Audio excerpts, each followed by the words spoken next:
s'il méritait qu'on lui décerne le prix Nobel de la paix.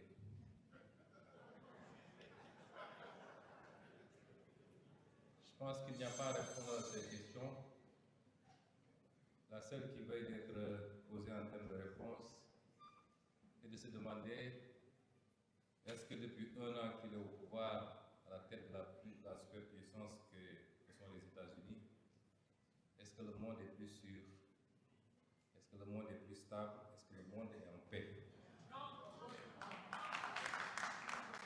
Et si la réponse est négative, quelle est sa responsabilité exclusive par rapport à cette déstabilisation du monde qui apparemment est devenu dangereux pour tout le monde, y compris pour lui-même?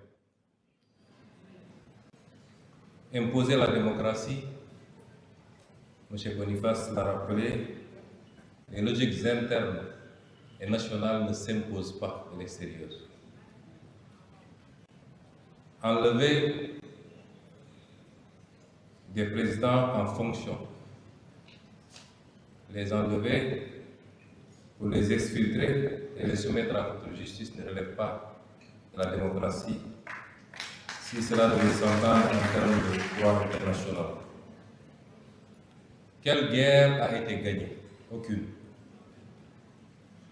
Aucune guerre n'a été gagnée. Les États-Unis et l'Occident se sont livrés à beaucoup de guerres ces dernières décennies. Ils n'ont pas gagné la guerre du Vietnam. Ils n'ont pas gagné la guerre en Irak, en Afghanistan, en Libye, en Syrie. Ils n'ont pas gagné la guerre même au Somalie, où ils ont été obligés de se retirer, poursuivis par des bandes armées. À part semer le chaos et le désordre derrière eux dans ces pays, aucune de ces guerres n'a été gagnée parce qu'aucun des objectifs n'a été atteint. On ne citera pas ces pays comme des exemples de démocratie sous la conception occidentale s'entend. Quel objectif était assigné pour la guerre en Iran? C'était de remplacer un régime. Cela n'a pas été fait. Le même régime est dans sa version la plus radicale, la plus dure, doit continuer et les États-Unis sont obligés de discuter et de négocier avec ce régime. Réduire les capacités balistiques de l'Iran, ça n'a pas été atteint. Imposer à l'Iran de renoncer à tout programme nucléaire, civil comme militaire, n'est pas un objectif atteint. Aucun des objectifs n'a été atteint et pourtant le monde est plongé dans un chaos que rien ne justifie. M. Trump n'est pas un homme de paix, c'est un homme de déstabilisation du monde.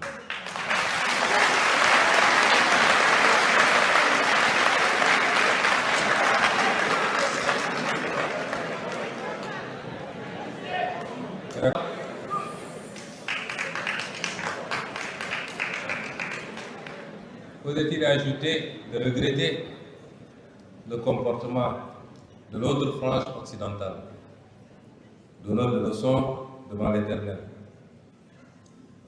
Dès le début des hostilités, tous les régimes occidentaux ont fait des déclarations pour déplorer la violation du droit international et de l'ordre international. Mais ça se limite à ça. Et pour atténuer et justifier, d'ailleurs, se justifier auprès de leur patron, il faut qu'ils ajoutent néanmoins qu'ils se réjouissent que le guide Khamenei ait été exécuté, puisque c'est un dangereux terroriste qui brime son peuple, qu'ils se réjouissent que Nicolas Maduro ait été exfiltré, parce que c'était un dictateur, jouant à un équilibrisme que rien ne justifie. Ce n'est pas à eux d'estimer et de décider pour les autres peuples. Qu'il leur suffise de le faire pour eux-mêmes, ce qui semble être de plus en plus complexe. Déplorer la violation du droit international mais de l'autre côté, mettre à disposition ces bases militaires ne relève pas d'une cohérence politique. Alors, quels enseignements devons-nous tirer de tout ça? Les répercussions de cette crise, nous devons encore attendre. Elles sont déjà extrêmement impactantes dans le mauvais sens. Peut-être au-delà des questions liées aux hydrocarbures et aux énergies, devrons nous attendre, surtout pour les pays les moins préparés comme les nôtres, à des répercussions sur les produits alimentaires et sur beaucoup d'autres aspects. Mais tout ceci découle de ce qu'il est convenu d'appeler le piège de Thucydide, que certainement le professeur Boniface connaît mieux que nous.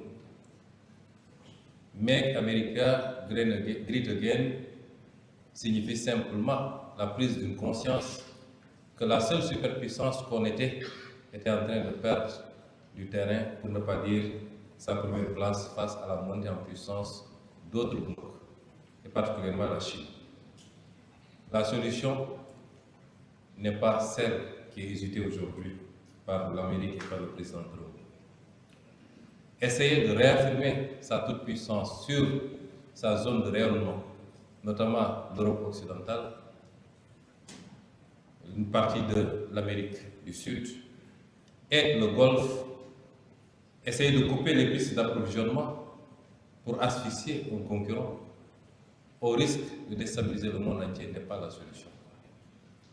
Et les États-Unis eux-mêmes n'échapperont pas aux conséquences extrêmement négatives. Quelles sont ces conséquences? Va-t-on assister à un réarmement de beaucoup de pays asiatiques qui, avec ce qui s'est passé, prennent conscience des limites de la protection américaine? Le Japon, qui abrite la plus grande base militaire américaine dans le monde, la Corée du Sud, puisque les pays du Golfe n'ont pas été suffisamment protégés par les États-Unis, en tout cas, qui n'ont pas pu faire face aux frappes iraniennes. Est-ce que les pays qui ont les capacités de se réarmer, y compris sur le plan nucléaire, vont continuer à confier leur sécurité, ou une partie de leur sécurité, aux États-Unis d'Amérique, face à la montée en puissance de la Chine? C'est une question auxquelles peut-être les chercheurs répondront, ou l'histoire à venir. Va-t-on assister à la fin du pétrodollar, qui est le système qui a été assis au lendemain de la Deuxième Guerre mondiale, sur la base de l'exploitation des énormes ressources pétrogazières des monarchies du Golfe, mais avec des investissements extrêmement importants, et une solidification du dollar comme monnaie d'échange internationale? L'histoire nous l'apprendra très bientôt. Ce que je veux dire par là, c'est que M. Trump a exactement le contraire de ce qu'il cherchait en déclenchant cette guerre. Quelles conséquences ou quels enseignements pour nous Africains? L'Iran vient de nous démontrer, je ne suis pas là pour juger en bien ou en mal le régime iranien, mais l'Iran nous a démontré que lorsqu'un peuple croit en lui-même, croit à ses capacités, lorsqu'il est convaincu d'être une civilisation forte, ancrée sur des valeurs endogènes, eh bien, ce peuple peut résister à tout. L'Iran vient de nous dire.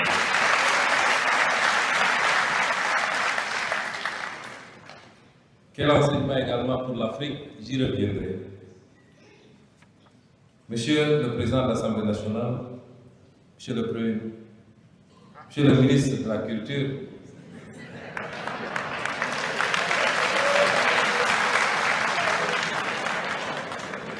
certainement il est pressenti pour être le prochain Premier ministre.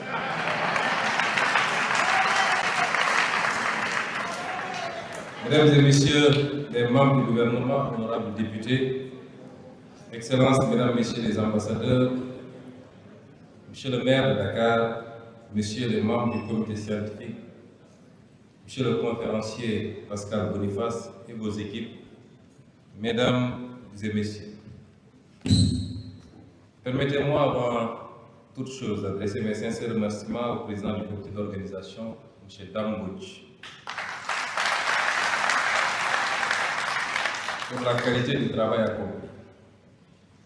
Organiser une conférence de cette envergure autour d'enjeux aussi structurants pour notre continent demande à la fois rigueur engagement et sens de la responsabilité collective. Je tiens à saluer cet effort qui rend possible notre rencontre d'aujourd'hui. Je voudrais également exprimer toute ma reconnaissance à M. Pascal Boniface, qui nous fait l'honneur d'animer cette conférence, remercié par la profondeur de ses analyses et la clarté de ses prises de position sur les transformations du système international. Il contribue à éclairer les débats contemporains. Sa présence ici parmi nous, ici à Dakar, donne une portée particulière à nos échanges et enrichit notre réflexion sur les enjeux du monde multipolaire. Mais, à titre préliminaire, je voudrais apporter quelques observations, M. Boniface, des observations, j'avoue, subjectives sur l'ouvrage, sur votre brillant ouvrage. Ousmane Sonko, parmi les 20 personnalités les plus influentes du monde.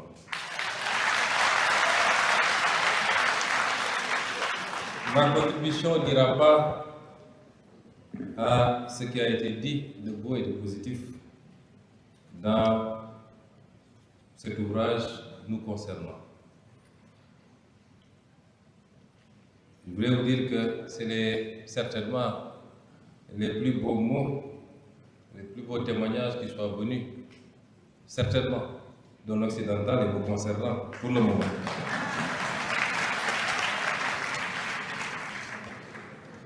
Mais me permettez